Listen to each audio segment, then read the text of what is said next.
एक तरफ विश्व में बढ़ती जनसंख्या लगातार सभी को डरा रही है, वहीं इस बीच रूस ने इसके उलट बच्चे पैदा करने पर लाखों का इनाम रखा है। बता दें कि रूस में घटती जन्म दर और बढ़ती वृद्ध आबादी को देखते हुए सरकार ने जनसंख्या वृद्धि के लिए एक नई योजना शुरू की है, जो काफी चर्चा का विषय बन गई है। सरकार की इस पहल के अंतर्गत यदि कोई लड़की बच्चे को जन्म देती है तो उसे आर्थिक सहायता के रूप में 1 लाख रूबल यानी कि लगभग 1 लाख रुपए से अधिक की राशि दी जाएगी। सरकार की ये मदद केवल गर्भावस्था और प्रसव के खर्चों को कवर करने के लिए नहीं है, बल्कि बच्चे के लालन पालन में भी सहयोग के रूप में दी जा रही है।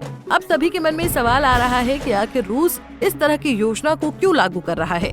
बातों को न घुमाते हुए आइए आपको पूरा मामला बताते हैं। दरअसल रूस यूक्रेन के साथ जंग के एक नए मोड़ पर खड़ा है। रूस यूक्रेन जंग में न जाने कितने लोगों को अब तक अपने प्राणों की आहुति देनी पड़ी। ऐसे में घटती जनसंख्या से निपटने के लिए रूस सरकार देश में नई रणनीति अपना रही है। सरकार ने एक ऐसी योजना शुरू की है जिसके तहत कम उम्र की लड़कियों को बच्चे को जन्म देने और उनकी परवरिश के लिए करीब 1 लाख रुपए की आर्थिक सहायता दी जा रही है।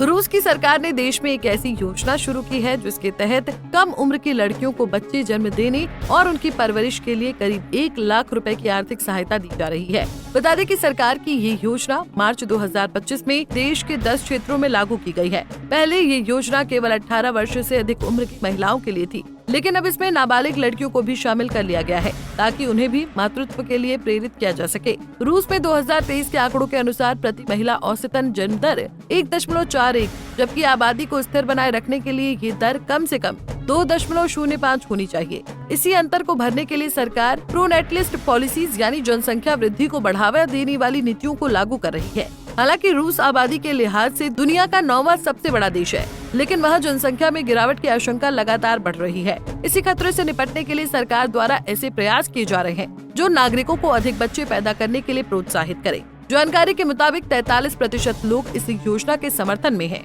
वहीं 40% इसका खुलकर विरोध कर रहे हैं। इसे लेकर जानकारों का मानना है कि ये नीति न सिर्फ जनसंख्या संकट से निपटने की कोशिश है, बल्कि युद्ध के चलते हुए जनसांख्यिकी नुकसान की भरपाई का भी जरिया है।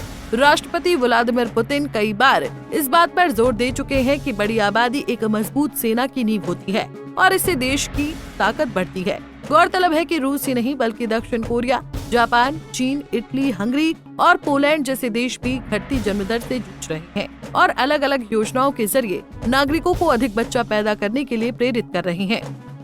बहरहाल रूस की नई जनसंख्या नीति के पीछे सिर्फ सामाजिक और आर्थिक कारण नहीं, बल्कि यूक्रेन युद्ध का गहरा असर भी माना जा रहा है।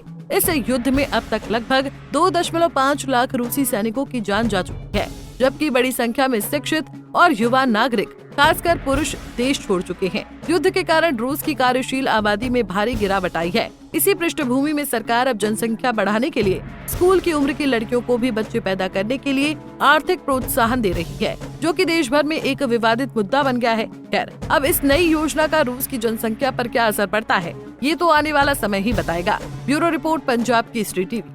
हमसे जुड़े रहने के लिए हमारे YouTube चैनल को सब्सक्राइब करें और नई वीडियो की नोटिफिकेशन के लिए बेल आइकॉन को दबाएं।